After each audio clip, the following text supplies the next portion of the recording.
야, 협치냐, 강한 견제냐, 172석 거대 야당이 될 민주당을 향한 시선이죠. 자, 신임 원내대표 박홍근 원내대표는 강한 야당을 강조한 만큼 향후 국민의힘과의 관계 설정에 어떤 변화가 있을지 주목되는데요. 자, 더불어민주당 원내 수석 부대표 맡은 진성준 의원 연결해서 입장 들어보겠습니다. 진성준 의원님 안녕하십니까? 네, 안녕하십니까? 예. 진성준입니다. 먼저 축하드립니다. 예, 축하받을 일인지 잘 모르겠습니다. 예. 자, 대선 패배 이제 후에 당을 추스르는 과정에서 맡으신 역할이라서 그런 말씀하시는 것 같은데 어깨가 많이 무거우시죠? 예, 정말 많이 무겁습니다. 예, 당을 추슬러서 지방선거에 임해야 하고 예. 또 동시에 이제 야당으로 전환해야 하는 그런 상황 아닙니까? 예. 그러면서도 이제 국회에서 저희 당이 절대 다수 의석을 가지고 있기 때문에 그 책임도 다 해야 합니다. 예. 2중 3중의 과제를 안고 있기 때문에 정말 마음도 무겁고 어깨도 무겁습니다. 예. 어떻게 이 자리는 그 신임 원내대표께서 좀 요청을 해 오신 겁니까? 예, 뭐 예. 자원할 수야 없는 일이죠. 예, 그렇죠. 예. 뭐 언론에서는 진 의원님을 또 뭐 친 이재명계 이렇게 얘기도 하고요. 그래서 새 원내 지도부가 뭐 친 이재명계로 이렇게 강화됐다 이렇게 분석도 하는데 동의하십니까? 네. 근데 뭐 당의 구성원들을 예. 그런 계파로 분류하는 시각에는 좀 동의하기 어렵습니다. 예. 이재명 대통령 후보를 중심으로 뭐 모든 의원이나 모든 당원들이 예. 열심히 뛰었고 또 여전히 그 대통령 후보가 당의 최고 자산이고 지도자이기 때문에 예. 그분을 중심으로 모두가 단결하는 것은 뭐 자연스럽고 지당한 일 아니겠습니까? 예. 그런 점에서 뭐 친 이재명계다 뭐 그 분위기가 뭐 강화됐다 이런 분석은 네. 적절하지 않다고 생각합니다. 예, 알겠습니다. 예. 어제 현충원 다녀오셨지 않습니까? 네. 예. 그 박홍근 원내대표께서는 그 방명록에 야무진 민주당을 만들겠다 이렇게 쓰셨고 그리고 민주당 지지자들은 이번 지도부에 뭐 개혁 드라이브를 강하게 걸기를 바라는 것 같습니다. 근데 이제 국민의힘 쪽은 협치를 요구하는 상황이고요. 자, 네. 강한 민주당과 국민의힘이 요구하는 협치 이걸 어떻게 조화롭게 해나갈 수 있을까요? 예, 그런 견제와 협력의 균형을 이루는 게 참 중요하죠. 예. 네, 아까도 말씀드렸습니다만 절대 다수 의석을 갖고 있는 야당이다라고 하는 사실을 유념해야 된다고 생각합니다. 그래서 국정에 대한 감시와 견제라고 하는 야당 본연의 임무와 예. 또 절대 다수 의석을 갖고 있는 책임 정당이라고 하는 점에서 정치적 책임을 균형 있게 추구하는 것이 중요하죠. 그래서 국민을 위해서 협력해야 할 것은 정말로 통 크게 협력하고 예. 잘못된 일에는 뭐 매섭게 비판하고 대안을 제시하는 그런 일들을 해야 한다고 생각합니다. 예. 그러니까 발목 잡는 야당의 모습은 보이지 않겠다. 이렇게 보면 되겠습니까? 뭐 당리당략이나 정략적 의도를 갖고 예. 일부러 정부의 정책에 발목을 잡는다거나 딴지를 거는 것은 바람직하지 않다고 생각합니다. 정부나 또 여당도 예. 그런 어떤 정치적 계산을 버리고 국회와 국민을 존중한다는 그런 자세를 갖고 허심하게 소통해 주신다면 일부러 발목을 잡고 딴지를 거는 일 이런 일들은 하지 않겠습니다. 예, 알겠습니다. 그리고 박홍근 원내대표께서 윤석열 당선인에게 대선 공약 추진 기구 구성 이걸 제안했습니다. 네. 그럼 이재명 상임 고문이 후보 시절에 내놓았던 공통 공약 추진위원회 이거를 뭐 받는 겁니까 어떤 겁니까? 예, 취지가 같은 거죠. 예. 이재명 후보는 선거 당시에 만약에 당선되면은 당선 직후에 꾸려질 인수위원회에 공통 공약 추진위원회를 구성해서 예. 여야가 함께 공약한 것은 빠르게 추진하겠다 이런 의지를 밝혔거든요. 예. 그런 취지와 똑같이 여야가 정말 토시 하나도 다르지 않게 똑같이 공약한 것들이 굉장히 많습니다. 예. 그런 것은 뭐 정책에 아무런 이견이 없는 것이기 때문에 적극적으로 추진하자는 것이죠. 예. 또 그게 이제 국민을 위해서 좋은 일이라고 생각하는 거고 또 그러다 보면은 차이가 있는 어떤 정책 사안들에 대해서도 상호 이해의 폭이 커져서 예. 정말로 협치와 협력할 수 있는 분위기가 조성되지 않겠습니까? 또 국민의힘이 국회에서는 소수 정당이기 때문에 예. 저희 민주당의 협조와 협력이 절실할 거예요. 이제 그렇게 보면 새 정부의 입장에서도 이렇게 공통 공약을 추진하자라고 하는 거는 마다할 일이 아니라고 생각합니다. 예. 그러면 이견이 없는 것부터 속도감 있게 뭐 처리하자 이런 취지로 보면 되겠습니까? 네, 그렇습니다. 뭐 대표적으로 꼽을 만한 게 있습니까? 많습니다. 뭐 아주 대표적으로 지금 논의되고 있는 코로나 손실 보상을 온전하게 하기 위한 50조 원 추경을 편성하자라고 예. 하는 것도 여야가 같이 공약한 것입니다. 예. 또 그 과정에서 자영업 소상공인들이 임대료나 인건비 같은 것들을 조달하기 위해서 예. 정부로부터 지원을 받고 대출을 받았는데 그 임대료나 인건비 필수 경비에 들어갔던 것들은 대출 상환을 감면하자라고 하는 공약도 똑같이 냈습니다. 예. 한국형 PPP 제도라고 하죠. 예. 또 상가 임대료도 임대인과 임차인 또 정부가 고통을 분담하자 임대료 나눔제도 역시 같이 공약을 했는데 예. 이런 일들이 굉장히 많습니다. 국민을 위한 약속인 만큼 함께 적극적으로 처리하자는 것입니다. 예, 그렇군요. 자, 그리고 문재인 대통령과 윤석열 당선인 만찬 회동에서도 이 추경 관련해서 공감대는 형성된 걸로 보입니다만 뭐 여전히 뭐 이 재원을 어떻게 조달할 것인가 방법 관련해서는 입장차가 계속 있는 것 같습니다. 민주당의 입장은 지금은 어떻게 정리할 수 있겠습니까? 네, 인수위나 윤석열 당선인은 올해 예산 지출을 구조조정해가지고 예. 재원을 마련하자 이런 입장인 것 같습니다. 예, 그렇죠. 그런데 올 예산이 집행되기 시작한 지가 이제 막 시작 아닙니까? 예. 이제 겨우 회계연도의 1, 4분기가 이제 지나고 있는 상황인데 예. 이 예산 집행 초기에 집행 실적을 따져가지고 네. 세출을 조정하기란 어려운 일이라고 생각합니다. 예. 실제로 우리 예산 규모가 한 600조 정도 되는데 그 중에 75%는 예. 의무 경비거나 의무성 경비예요. 예. 거기서는 줄일 수가 없습니다. 예. 재량 예산이 25%한 150조 원 정도 되는데 그 중에 3분의 1을 덜어내가지고 추경 재원을 마련하자고 하는 거는 현실적이지 않지요.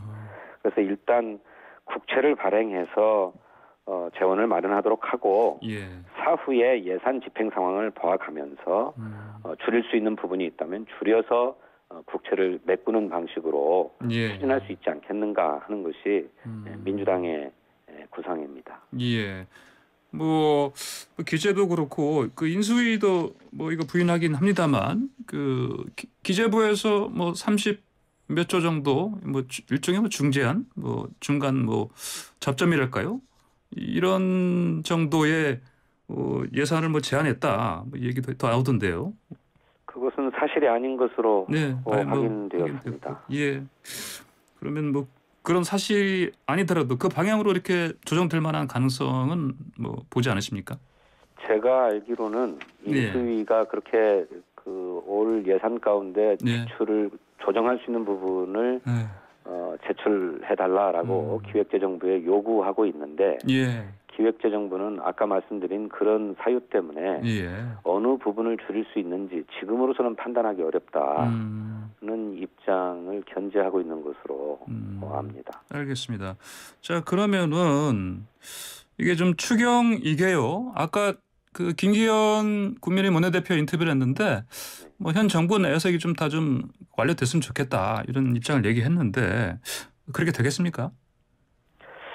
글쎄요, 지금 정부로서는 예산을 편성해서 집행을 하고 있는 상황 아닙니까? 그 반드시 필요하다고 해서 이 정부가 짠 예산을 손질하라고 하는 얘기인데 이 정부의 손으로 그거를 손질하는 것은 자가당착적이지요. 그래서 쉽지 않을 거라고 생각합니다. 그러니 지출을 조정을 하겠다고 한다면 그것은 새 정부가 들어선 이후에 해야 될 일이고 또 실제로 예산 집행의 초기 단계에 있기 때문에 어디가 아직 집행이 부진한지 또 어떤 사업이 좀 실적이 부진한지를 판단하기가 아직 이른 상황이에요. 그러니까 그건 좀 나중에 판단해서 추후에 메꾸는 방식으로 하는 것이 현실적이고 합리적이라는 것입니다. 뭐 그러면 그런 현실적인 상황이라면은 국민의힘 쪽에서는 이거를 이를테면은 그 새 정부 출범 이후 6월 지방선거 전 그 사이에 뭐 이를테면 이거를 뭐 집행하는 방향을 잡지 않겠습니까? 그럴 가능성이 그럴 수도 있겠죠. 그럼 그래도 되겠습니까? 안 될 일은 없다고 생각합니다. 뭐 어떤 분들은 이제 지방선거 직전에 그렇게 정부의 예산이 막 풀리기 시작하면 민주당 입장에서는 불리할 게 아니냐 이렇게 관측하시는 분도 계시던데 그런 당리당략을 고려할 일은 아니라고 생각합니다. 민생이 굉장히 어렵고 또 여야가 공익선거의 약속 죄송합니다. 여야가 선거 당시에 공익 약속했던 바 아닙니까? 그것은 선거상의 유불리로 접근할 문제가 아니라 어려운 국민의 형편을 살피고 또 당시에 약속했던 바를 이행한다는 차원에서 접근해야 될 일이라고 생각합니다. 알겠습니다. 자, 그리고요, 이 임대차 3법 있지 않습니까? 인수위가 이거를 대대적으로 좀 손질을 하겠다는 예고를 했거든요. 민주당 입장은 박홍근 그 원내대표께서는 원칙적으로는 이거 지켜야 한다. 얘기를 하셨는데 입장을 지금 어떻게 정리가 어떻게 돼 있는 상황입니까? 확실하게 이거 관련해서는 그 임대차 3법의 구체적인 내용이 현재 전월세 계약이 2년인데 한 번 더 갱신할 수 있도록 해서 모두 4년을 보장하는 계약갱신 청구권이 도입되어 있는 거고요. 또 그럴 경우에 임대료의 상한을 5%로 한정하는 임대료 상한제가 도입되어 있고 그다음에 모든 전월세 계약을 신고하도록 되어 있는 계약신고 의무화 이 세 가지입니다. 그런데 이것은 모두 다 세입자의 어떤 권리를 보장하고 또 주거 안정을 기하기 위해서 도입된 거거든요. 그래서 시행된 지가 벌써 이제 2년이 가까워 오고 있습니다.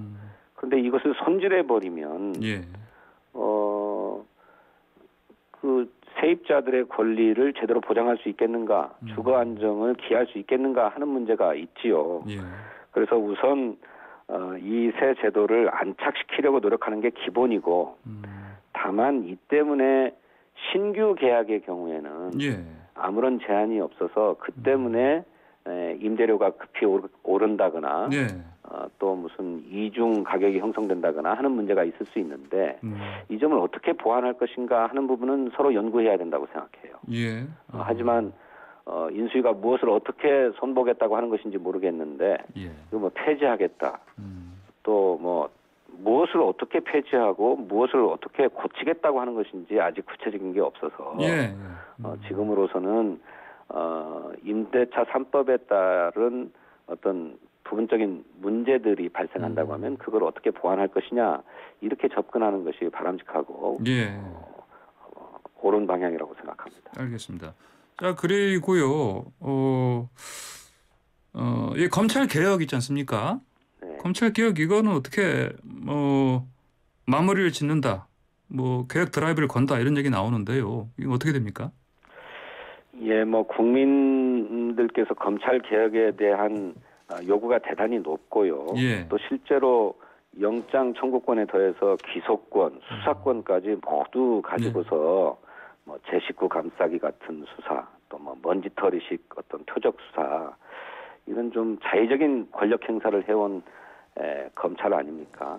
이제 이것을 정상화해야 하는데 문재인 정부에서는 이 검찰 개혁을 위해서 1단계로 검찰과 경찰 간의 수사권을 조정하는 일들을 해왔습니다. 근데 여기서 그칠 게 아니라 더 나아가야 한다는 것입니다. 세계 모든 선진국의 체계가 수사권과 기소권이 완전히 분리되어 있는 만큼 우리도 더 이상 미루지 말고 완성해야 될 때가 왔다 이렇게 판단하고 있습니다. 알겠습니다. 그 검찰 최근에 그 움직임이요. 그 중에 산자부 블랙리스트 관련해서 압수수색도 했고요. 이거 관련해서 아까도 그랬습니다만 김기현 원내대표께서는 이거 묵혀놨다가 이제야 뭐 꺼내 들었다 이런 식의 해석하는데 또 다른 시각에서는 또 검찰이 이것도 이렇게 뭐 새 정부 출범 전에 알아서 이렇게 신속하게 움직이는 거 아니냐 또 이렇게 또 해석도 하고요. 어떻게 보십니까 이게? 그렇습니다. 이게 3년이 넘게 묵혀두었던 사건 아닙니까? 예. 그것을 새 정부가 출범하기도 전에 뭐 전격적으로 압수수색을 진행하면서 수사의 속도를 올리고 있는데 예. 이게 에너지 전환 정책을 반대하고 있는 윤석열 당선인의 어떤 정치적 의중을 반영한 게 아니냐 네. 하는 그런 의혹이 제기되고 있는 것입니다. 예. 또 실제로 이 사안이 그 정부의 에너지 전환 정책에 반대한 정부의 산하 기관장을 뭐 강제로 사퇴시켰다 뭐 이런 것인데요. 예. 그렇게 볼 문제인가? 이 새 정부가 아직 출범 전인데도 예. 이른바 윤핵관이라고 불리우는 중요 인사는 공개적으로 네. 현 정부의 산하 기관장들 용퇴해라 이렇게 주문하지 않았습니까?